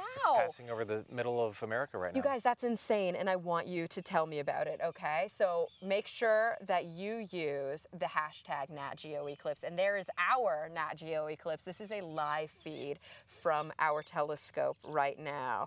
Oh my gosh, okay, we've got some great questions that are coming in here. Oh, okay, and here's one from Rizwan Qureshi. And Rizwan asks, when shall we expect the next full, lunar eclipse in the future, and in which part of the world? Why would you ask us a question we don't know the answer to? That's terrible. Well, let's talk about what a lunar eclipse is versus a solar eclipse. Yeah, that's a good idea. That's a good So idea. the moon is casting a shadow right now on Wyoming, or roughly it's in the middle part of America. And that's a solar eclipse. But the Earth also casts a shadow, and right now it's just out in space somewhere. But when the moon passes on the other side of the Earth and it goes into that Earth's shadow, that's the lunar eclipse. So it's similar idea, it's just 180 degrees out. Oh, it's so cool. That's so cool. And, you know, we talked a little bit about these Soro cycles, these cycles that are about every 18 years. And of course, Soro cycles mean that the same eclipse happens every 18 years, but it's not going to be in the same place on Earth because, of course, the Earth is rotating. So unfortunately, we only get an eclipse in the same place on Earth every 370. Right. 375, yeah. Gosh. So the geodesic 375 years. dome, Yeah. 375 years, enter the Airbnb contest. Exactly. And you can be here for the eclipse We'll be right here on the again. same spot. Yeah. But that sort of cycle also applies to lunar cycles. Isn't that cool? Yeah. So we also have that same lunar cycle that's happening about every 18 years, which I think is about 6,500 days. Yeah. Just in case you're Roughly, wondering. plus or minus. We have a call. Who is our call from? Who are we on the line with? Howdy, this is Alistair Hayden calling in from Victor, Idaho. Hi, Alistair. Cool. How are you? Good. How are you guys? We just experienced totality here, so I guess we're a few minutes behind you all. And I just wanted to check in. So I'm a National Geographic explorer. I'm a geologist, and we're out here with a bunch of other geologists and astronomers and biologists, all just taking in the sights. Oh my gosh. So Alistair, we just had totality a few minutes before you. I cried. I'm going to be honest. I think people could hear it in my voice. I couldn't hide it. Tell me about your experience. Oh, the experience was, I mean, you hear about how awesome it is, but nothing just prepares you for it. You know, you hear about the temperature dropping, and it looks like you're wearing sunglasses. It's just so dark out. But you look around, and we had a perfectly clear sky, and so it felt like there was clouds, but there was definitely not. And we're up here on a hill overlooking the, I believe it's called Teton Valley. So we're just to the west of Teton National Park. Right here, there's lots of people today. But we could hear the people down in the valley. We heard the shouts go up across the valley as totality was happening. Yeah. And so it started in the west on the other side of the valley and came over to us. And, you know, our whole group, we've got 30 scientists out here, and they all whooped and hollered just as well. Oh, incredible. We're looking at some photos that you sent in right now. You know, we could hear people. We're in a pretty remote place in Oregon right now, but we could hear people all around us. Right, for miles they were screaming. Yeah. It was such a stunning experience. Alistair, have you seen a total solar eclipse before? So I've never seen a total one, but my parents took me out of school when I was about 7 or 8 to witness one of the partial ones, and I'll never forget that in our garage there was all these holes, and then just looking at the floor and seeing the pinhole camera projections of the eclipse, and we traced them out in chalk. And I you know, it's one of those things that just seems too crazy to be true, but we saw the same thing again today, and so this was something else. But you saw, what you saw was, I think, like pretty, you know, a wonderful author once said that comparing a partial eclipse to a total solar eclipse is like comparing riding in an airplane to falling out of an airplane. Yeah, that sounds about right. Yeah, the experience was just something totally different. And so I have a question, Alistair. We came out. Oh, yeah, sorry, it's Terry Vert. So let's do the same question. On a scale from 1 to 10, you saw partial eclipse and total. So let's say if a partial eclipse is 7, what would you say is a full eclipse? I think I know my number, but I'm curious to see what you think. Yeah, polling everyone. Well, Are we? Is it on a scale of 10, or are we allowed to go past? Well, yeah. For me, it was about 1 million. Okay. Yeah, there we go. It's definitely way past off the charts there. Yeah, that was amazing. And so we were very excited about this one. So as a geologist, I was really excited to come out to this specific area. We put together all the great NASA data from the MODIS satellite to figure out where the least cloudy areas were. I don't know if you guys did that out in Oregon too. We did not, but we lucked out. You headed there. Yeah, we just lucked out here. I'd rather be lucky than good. Exactly. Yes. Yeah, so we found the spot. So there, anyone listening can go on the NASA website and download just the cloudiness data for the entire world, and it goes back 16 years. And so we looked at just the month of August, and then figured out where in the U.S. was going to be some of the least cloudy. So out here in Idaho, it's an average of about 1 or 2 cloudy days out of the entire month of August, and we wanted to optimize our chances here. And we were fortunate there's no forest fires. I've got some friends out there in Oregon, and I heard that's obscuring some views. Absolutely. Yeah. We're lucky enough to be on the east side of the Cascades here, so we were able to get beautiful clear skies. But I know that for some people that are closer to the Cascades or on the west, they were dealing with some smoke from the forest fires, which is a huge bummer. And of course, there are parts of totality that are completely in cloud cover right now. Yeah. Yeah, we'll hope that the East Coast folks who are still have their totality coming up get some good views. I would say if there's somebody watching and they're not sure and they're near totality but they're busy, they have an email they need to write or something, drop what you're doing and go experience totality. That's something that will probably never happen again. It's worth taking a few minutes and making sure you do it. Absolutely, absolutely. So Alistair, one of the things go ahead. No, go ahead. I was going to say one of the excitement doesn't just stop now. One of the things I'm excited for is NASA's also got this Discover satellite up right now, which is, I forget what it stands for, but it's a climate observatory, and it just sits there and stares at Earth, and it sends back pictures almost in real time. And so I think it takes about a day to get uploaded to somewhere that everyone can go access it. But tomorrow I'm going to go check, and we should be able to see the shadow of the moon moving across the U.S. on this almost real-time. It's like a webcam for the Earth, basically. And so tomorrow, I highly encourage everyone to go check it out. The camera is called Epic, so the pictures are going to be awesome. And it's on the Discover satellite, so everyone should check that out. Absolutely, that's so great. And of course, you can compare that to the kinds of pictures that Terry himself took from the space station, seeing that penumbra and even the umbra actually being cast there on the Earth. Well, Alistair, thank you so much for checking in with us, and I'm so glad that you had a happy eclipse day. It was just incredible. Yeah, well, thank you very much. I wish you guys the best for the rest of the day and all the people upcoming about to get totality. Absolutely. May you have a happy totality. Thanks, Alistair. Thank you very much. Incredible. Okay, I have a great question here, you guys. This one comes in from Kathy Adams, and she asks, what about your pet's eyes or, your pet's eyes or other animals? 1,000 question marks afterward. Yeah, it's an interesting question. Yeah. We mentioned that chimpanzees actually often look up. I'm not sure that when a dog does freak out, because they do tend to freak out a little bit during an eclipse, it's generally not because they're looking at the eclipse itself. It's because of the darkness that comes from the eclipse. Yeah, I think most animals will not stare at it. That's an interesting question. I've never heard studies that show lots of animals having eyesight loss, after an eclipse, but that is a great question.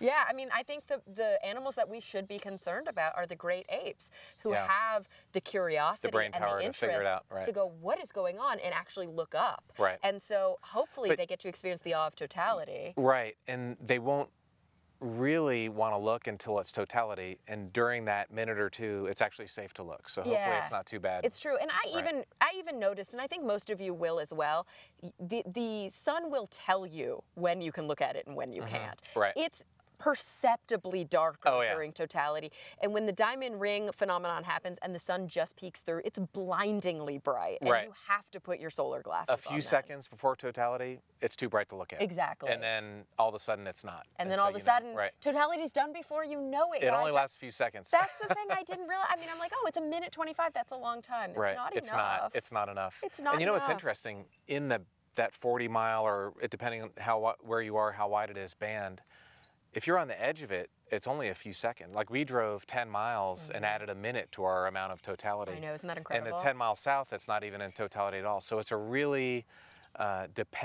location-dependent amount of time that you get in totality. Do we have a map of that? I'm not sure if we do, but there is this wonderful map that, okay, but you can access this online, and of course National Geographic has published this wonderful map that shows the path of totality. It shows it going from the western portion of the United States, starting in Oregon, all the way down to the eastern portion in the Carolinas.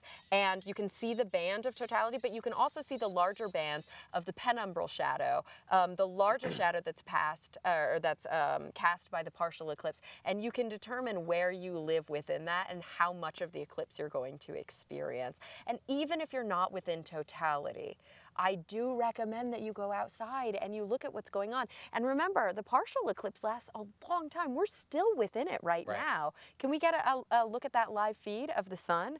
It's just stunning. You guys, I know it looks like a hole in the sky, but that's the moon. Isn't it crazy because it's backlit? It's just surreal. You can't tell that it's the moon. No. It's a hole. It looks like just a hole in the, It looks like in a hole, the sun. a hole in the sky. Team Sun is winning, though. It's on a Team comeback. Sun is absolutely yes. winning. All right, so we are lucky enough to be dialed in now to a Nat Geo Science editor, Victoria Jagger. She's dialing in from Sweetwater, Tennessee. Hey, Victoria. Hello, how's it going? It's going great. Okay, amazing. Where are you guys so far in the journey? You have not hit totality yet. We have not hit totality, but we've got an absolutely gorgeous partial going on out here right now. That started just after 1 o'clock on Eastern time. Just after 1 o'clock. Okay, so we're still in our partial, but we're on the other half of the partial. We're after third contact because we saw totality. And let me tell you, my life is different. Hey, no spoilers. I know spoilers. I do. Let me give you a little bit of advice, and I've been giving this to the people on the stream as well. Don't just look at the sun during totality. Yes. Take the time to look around you, look at the horizon, look at other people's faces, look at the ground. There are so many fascinating phenomena that occur during totality that you want to experience the whole of it. Oh, absolutely. We are fortunate enough to be sitting on some absolutely gorgeous rolling hills on the grounds of a vineyard here in Tennessee. And the word on the street from a NASA astronomer who happens to be here too is that if we stand in the right spot, we'll have enough height to see the moon's shadow actually roll across the field. That's insane. Wow. Wow. Oh, that's a perspective not many people will get. Yeah, I wonder if these mountain climbers could see that, because they were cheering a few seconds before we saw anything. So I wonder if they could see the shadow They may coming. have. Yeah. Yeah, we were lucky enough. We're here in front of a beautiful rock face that's a pretty famous rock climbing location in Central Oregon. You can see it here in the background.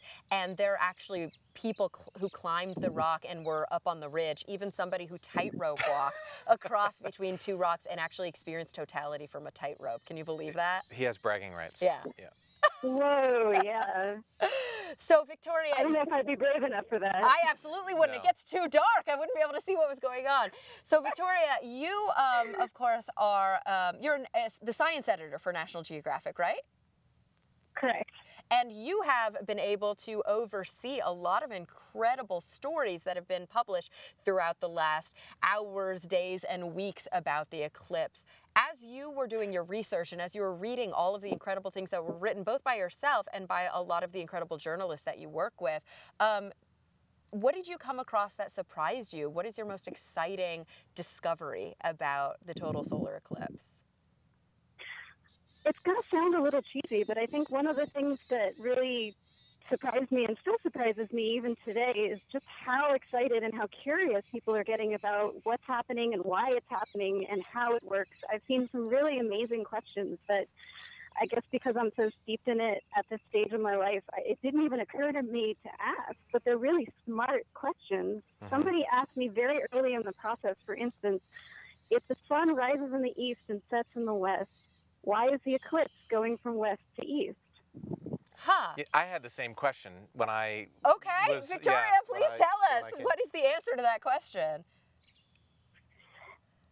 Well, it starts with, of course, from our perspective, the sun is still moving from east to west, but the difference being that we've got the moon getting in between us, and when we experience the eclipse, we're in the moon's shadow. And because of the rotation direction of the Earth and the orbital path of the moon, that sort of like, it's as if the moon is beaming a dot of dark onto the planet. Yeah. And that dot of dark is moving from west to east.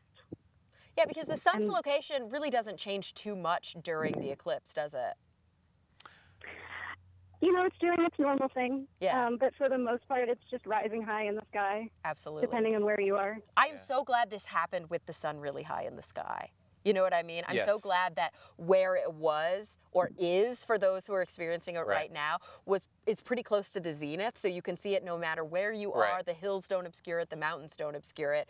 That's very, very It made lucky. the difference more dramatic too. It went from like middle of the day to middle of the night. Absolutely. It was a more dramatic But if this thing. eclipse were happening just after dawn or just before dusk, it may not have been as dramatic. But because it was full sun, middle of the day, it was just stunning. Okay, so Victoria, Terry and I, we've talked about the alignment of the sun and the moon and the planet during the eclipse. We've talked a little bit about Soro. What's that called? I can say this. Syzygy. Right? Did I get that right? Okay, it's a great Scrabble word. Beautiful. Yes, beautiful. It's a great, but apparently the trick is, for the extra Y, you have to use a blank. There aren't enough Ys. Little tidbit. So we've been talking about that. We've been talking a little bit about relativity and about Einstein's discoveries during the 1919 eclipse. We talked about how the last eclipse here in the continental U.S. was in 1979. A little bit about the frequency of the eclipse. What have we left out? What's something like some cool science information about the eclipse that we haven't gotten into? Have you talked much yet about how nature responds to solar eclipses? We got to talk about that, and we were so lucky that we did. We heard some crazy bird activity while we were here, and we had, of course, Crazy yeah, we did have some crazy people howling at the moon. But also I think Andrew spoke a little bit about, I asked him what was the most interesting thing he had written about, and he said the top 10 crazy things that animals do. What else? What else is like a cool science thing that people who maybe are out there looking at the eclipse and just marveling at the awe of it don't really realize is happening? Wow, that's an interesting question. I guess, if you've already talked a lot about historic eclipses, have you talked much about the sort of prediction cycles that they go through? No. How does this work? So we've been predicting eclipses for a very, very, very long time, right? Like the Babylonians have records of being able to predict lunar eclipses, and the ancient Greeks were predicting solar eclipses. An eclipse, because of the orbital dynamics, it's literally as predictable as the sunrise. We know down to like minutes to seconds now when they're going to happen. So we're able to look back at historic eclipses that maybe aren't in the record and say almost certainly one happened on this day. And then we're able to project forward and say for the next 8,000 years, we know exactly what day, what time, what the path is going to be across the planet. So if you get really into eclipses and you really love this one and want to see more, it's going to be made very easy for you. Oh, that's incredible. And of course, Terry pointed out that in 600 million years, we won't have any more because the moon is slowly shimming away from the Earth. Correct. What a bummer. So what about 600 million years? That's so soon. See them all you can. Exactly. So, hey, Victoria. By then, we'll have gone out into space, and maybe we can see eclipses from other planets. That's true. I would think that by then, either we won't be here or we'll be somewhere else. So hopefully that's the situation. So, Victoria, have you seen a total solar eclipse before? This is my absolute first time. isn't it so incredible how almost everyone we talk to, this is their first time? And for many of us, it may be our last time ever. I mean, it's such an important experience. So Terry was just urging individuals before, and I think it bears repeating. If you're in the middle of your workday, if you're running errands, if you have that one email that you're trying to answer, just put it down.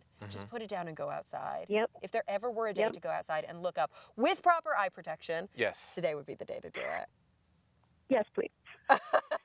Well, Victoria, thank you so much for checking in with us. How much longer until your totality? Well, it's about just after 2 o'clock here in Tennessee, and totality starts for us right around 2:30ish, a little after 2:30. So you only have about 30 minutes to prepare. Let me tell you, the whole time you're preparing, you're like, okay, we got time. Here, now here comes the countdown. I completely missed our countdown, and then it was over before I knew it. Like, you think you're prepared, but when it happens, it goes by way faster than you would like it to. So I wish you the happiest of eclipsing. You and everybody who's on the East Coast right now, I really hope you enjoy this momentous occasion. Oh, thank you so much, and thanks for dialing me in. This has been a lot of fun. Absolutely, and thank you for all of the incredible work that you've been doing. Guys, go to National Geographic right now and read all of the wonderful articles that have been written by Victoria, by many of the other journalists who write for the science pages there. So much great knowledge about about the eclipse. And of course, just to remind everybody who's watching on the stream right now, I'm Cara Santa Maria. I'm a science communicator. I'm here with Terry Virts, a former NASA astronaut and space shuttle commander, and we are in the high desert here in Central Oregon, Terrebonne, Oregon, on this beautiful private property. You see this geodesic dome behind me. This was a prize.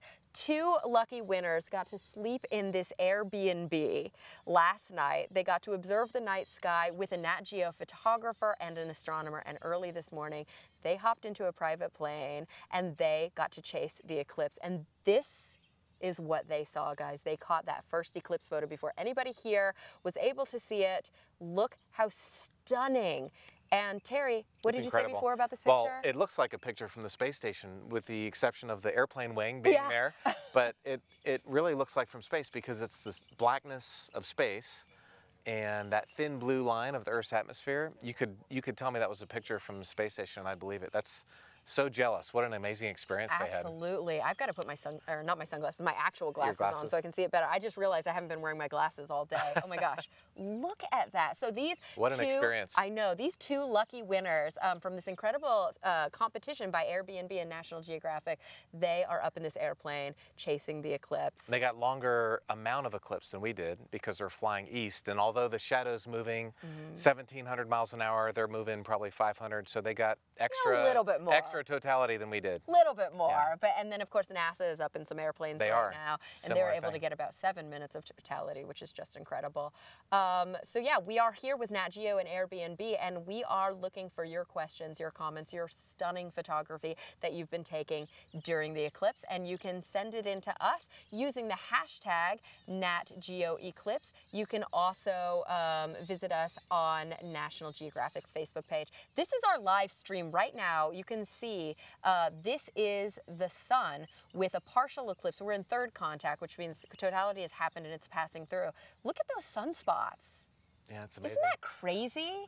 Yeah, and guys, if you're in partial eclipse, which most of America is right now, you can look directly at the sun so long as you have ISO certified safety glasses. Yeah, you need to have protection, not like normal sunglasses are not good enough to stare at the sun. But if you have something that is certified for an eclipse, it is amazing to look up and see the sun. It's the sun kind of looks like a partial moon.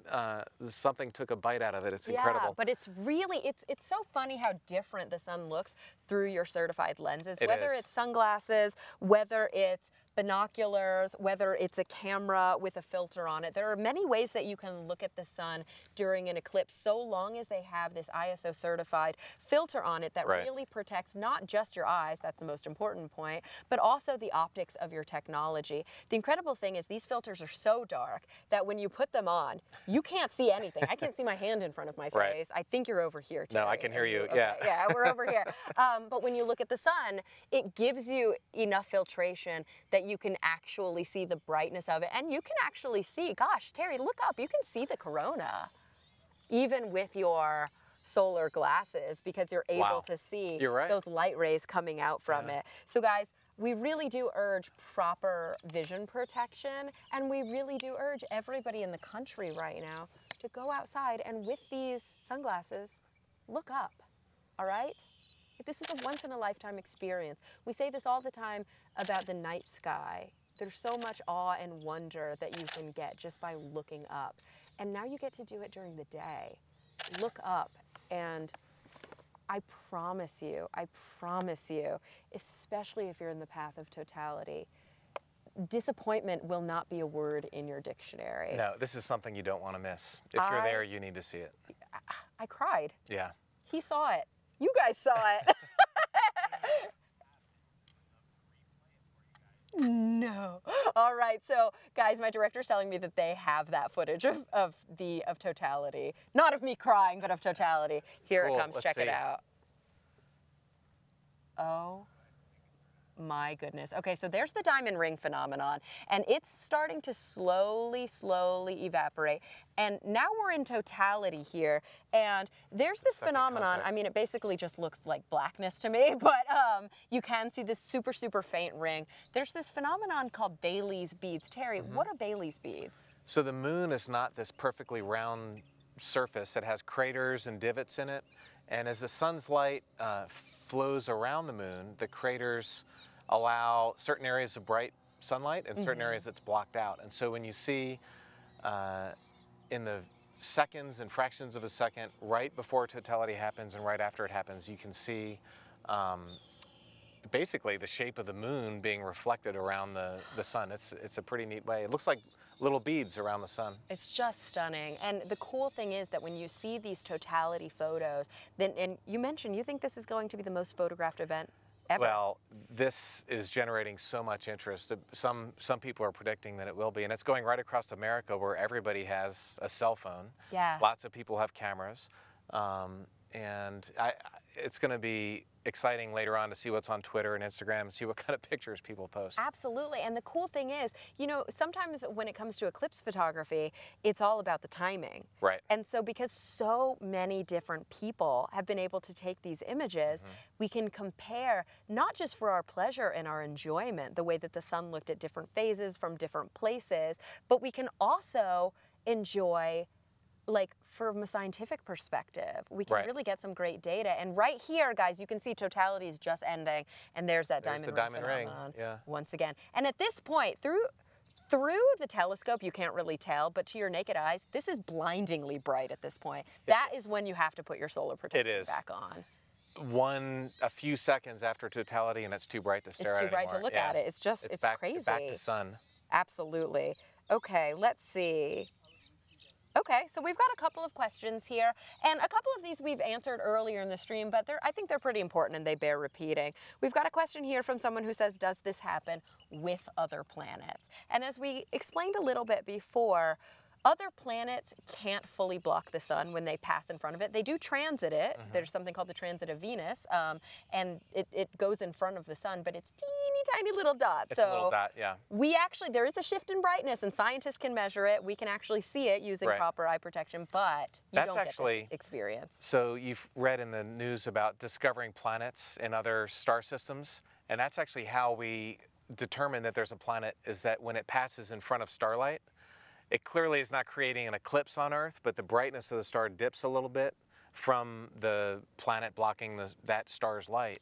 And that's how we're detecting planets right now, is with basically the answer to that question is how we detect planets. How cool is that? Cool. Yeah. And then if we were to answer this question a different way, does this happen with other planets? Maybe we could say, does this happen on other planets? Because we've got another question that says, if we might be living on Mars someday, can we experience the eclipse from there too? Well, we wouldn't be having this special National Geographic presentation because it happens all the time on Mars. Mars has two moons, Phobos and Deimos, and they are very small.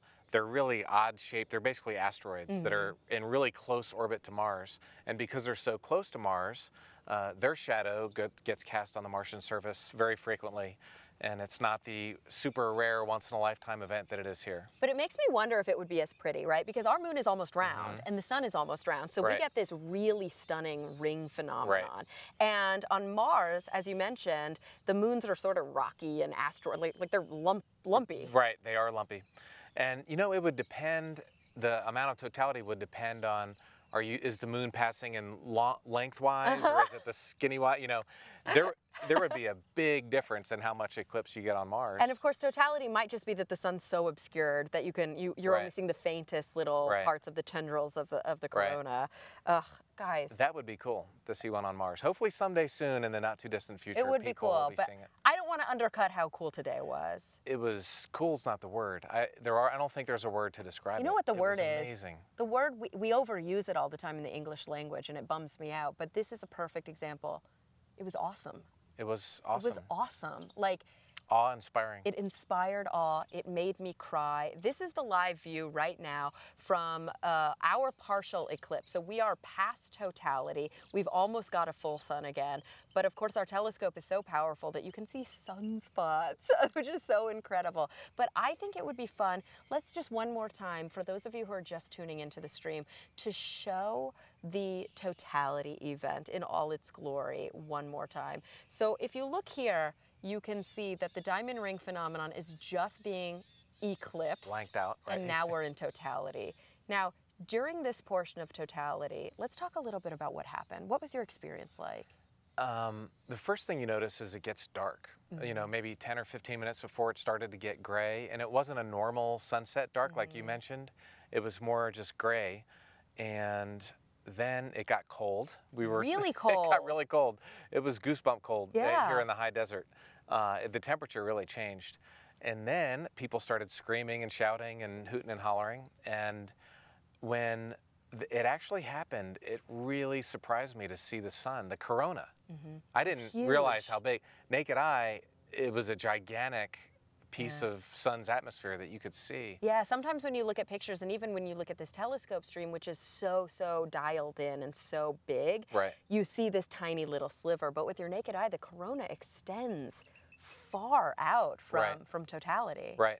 And another thing, looking at the moon, there was one bright yellow or orange dot on the right as we looked at it, kind of on the south. And I don't know if that's related to Bailys Beads or not, Could have but been it a was Bailys cool. bead, yeah. But the seeing the corona, I think for me was the most amazing thing. Yeah, I think so too. And also, for me, just looking down and around, noticing all of the wonderful crew that's out here with us from National Geographic, from Airbnb, seeing them looking up and just gasping at how incredible it was. You can see here from the feed, this is when totality is just finishing. You definitely see Bailys Beads popping through, and eventually there is that diamond ring phenomenon that occurs one more time. It's just, guys.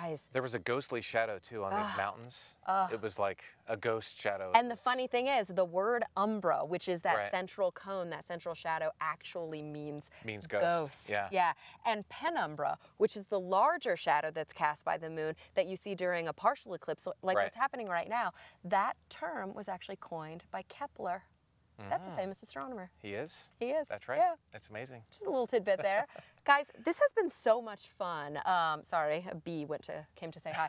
This has been so much fun. Terry, I couldn't have asked for a better partner in crime for experiencing the eclipse. This was a once-in-a-lifetime experience. I completely loved it.